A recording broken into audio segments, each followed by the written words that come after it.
Truth is sometimes stranger than fiction, but like I said before, it's rarely more dramatic. And definitely in the case of a Ouija board, a spirit board, a witch board, Satan's toy, or is it just a game?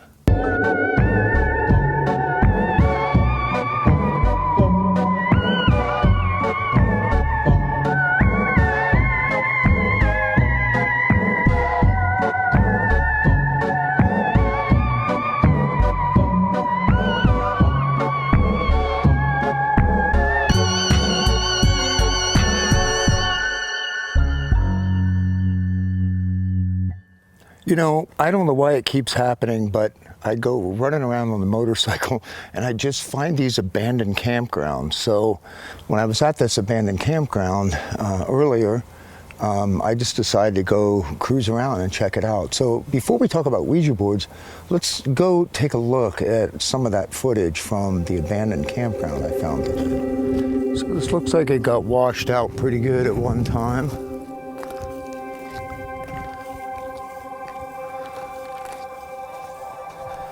This was clearly the main entrance. How cool. This would have been an awesome camping area. The mountains are beautiful up here.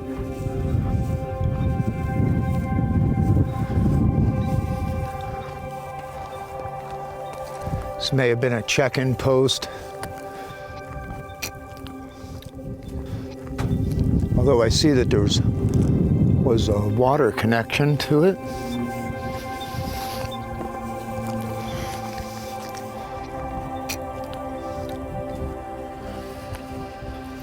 Okay, there's a structure up here.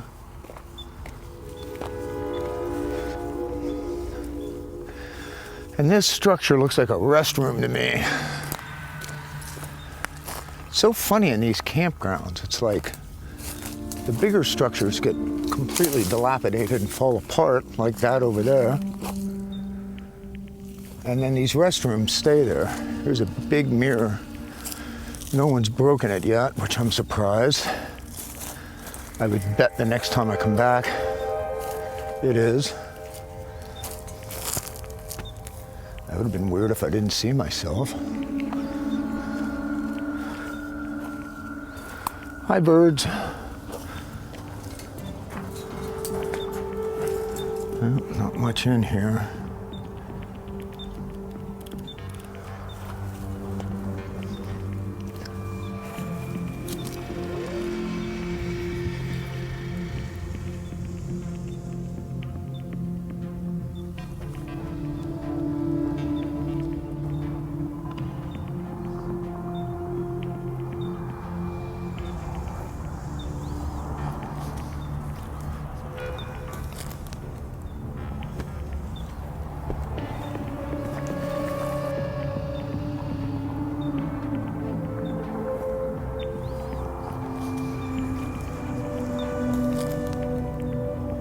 Oh, it's pretty hot out today. Definitely getting hotter by the minute. I've got a jacket on that I have to wear. This tree is absolutely insane. It is so amazing. It's like, whoa. Look at this thing.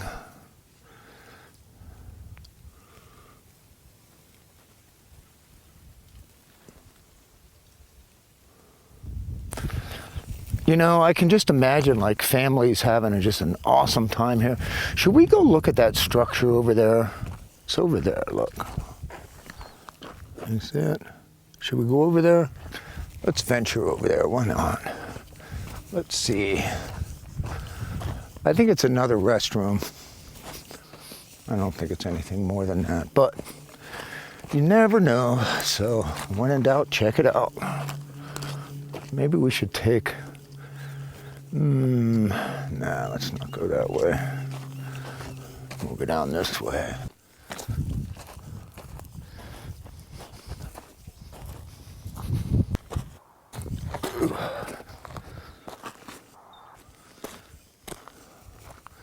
Wow, nice little sidewalk here. Look at this.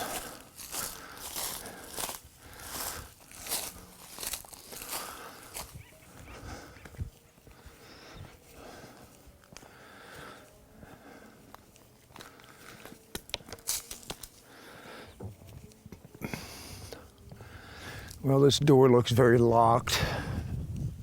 Maybe not.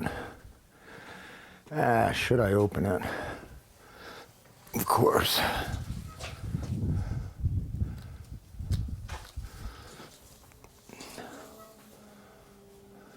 Make sure something doesn't fly out of there. Looks like a little area to grill. This is so nice. What a drag. Another amazing tree. Wow. Looks like it burned a little bit at one time.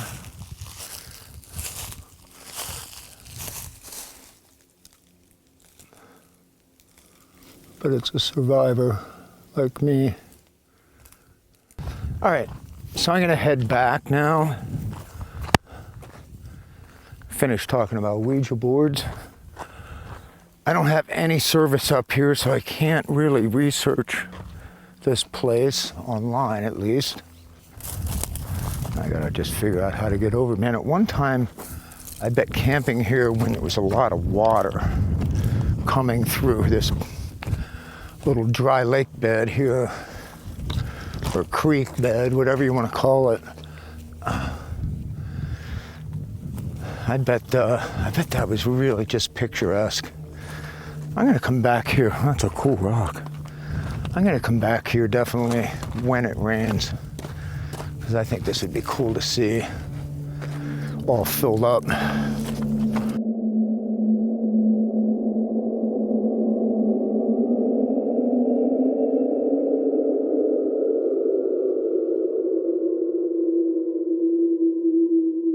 The Ouija board was invented in the early 1890s by a man named Elijah Bond, who soon sold his patent to a William Fuld, who recognized its money-making potential, and in turn sold the game to Parker Brothers in 1966.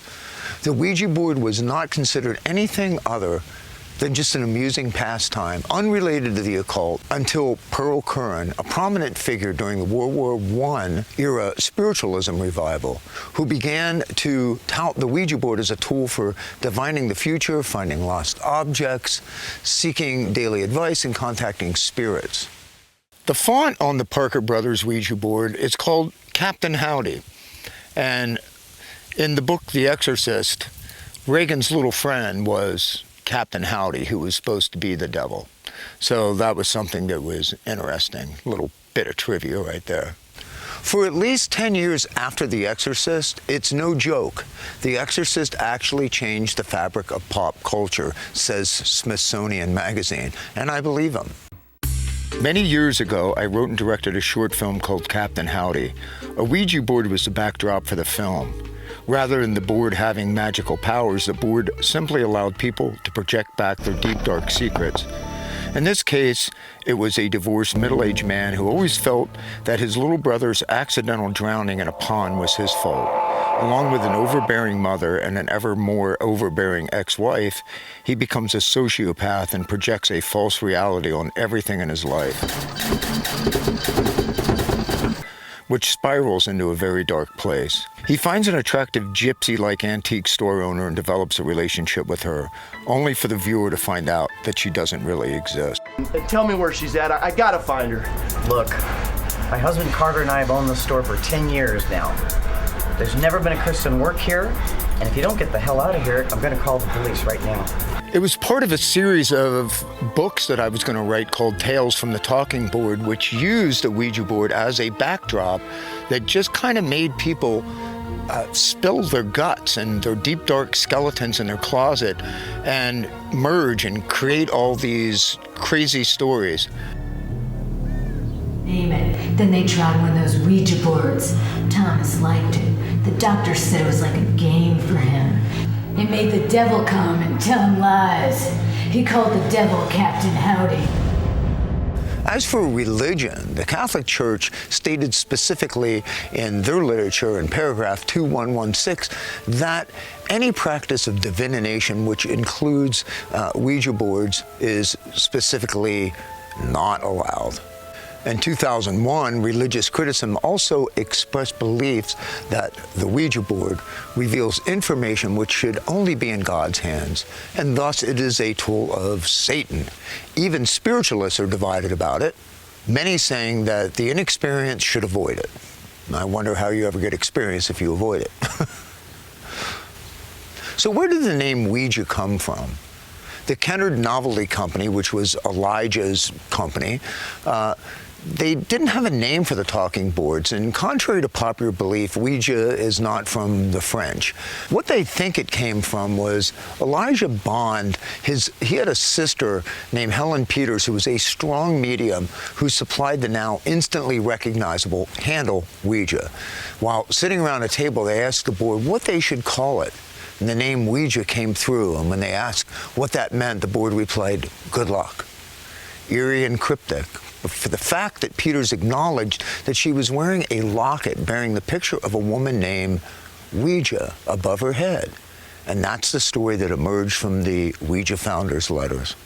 But it's very possible that that woman in the locket was a famous author and popular women's rights activist named Ouija, whom Peters admired, and that Ouija was just a misreading of that, or a tweet. Scientists explain the Ouija board phenomenon as the ideometer response. The ideometer phenomenon is a psychological phenomenon wherein a subject makes motions unconsciously.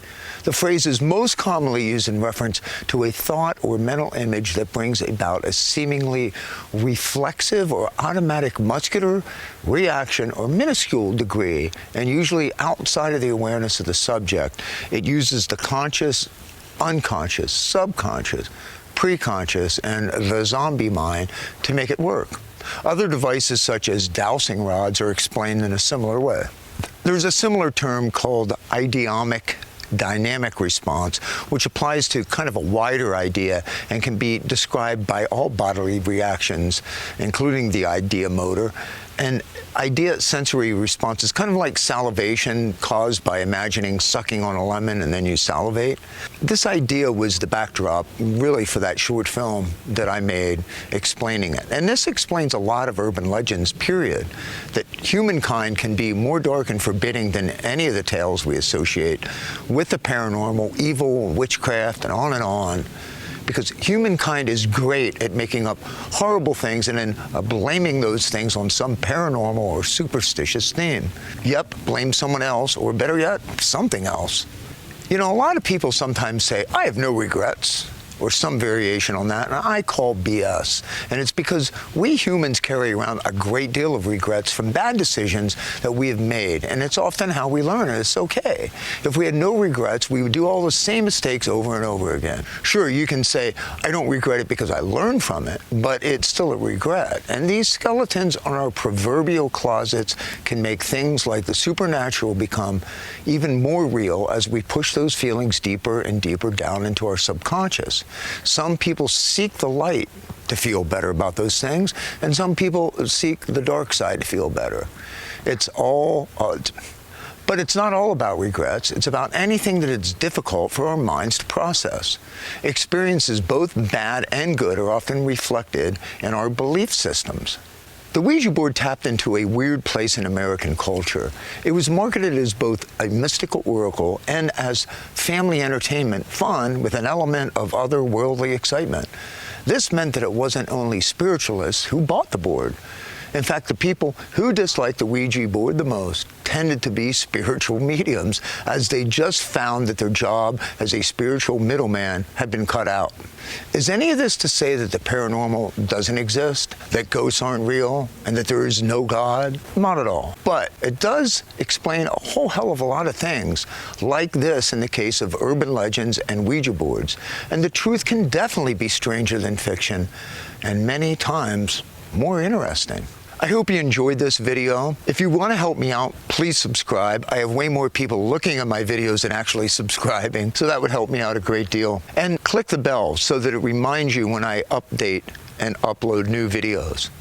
Take care of each other and keep rock alive.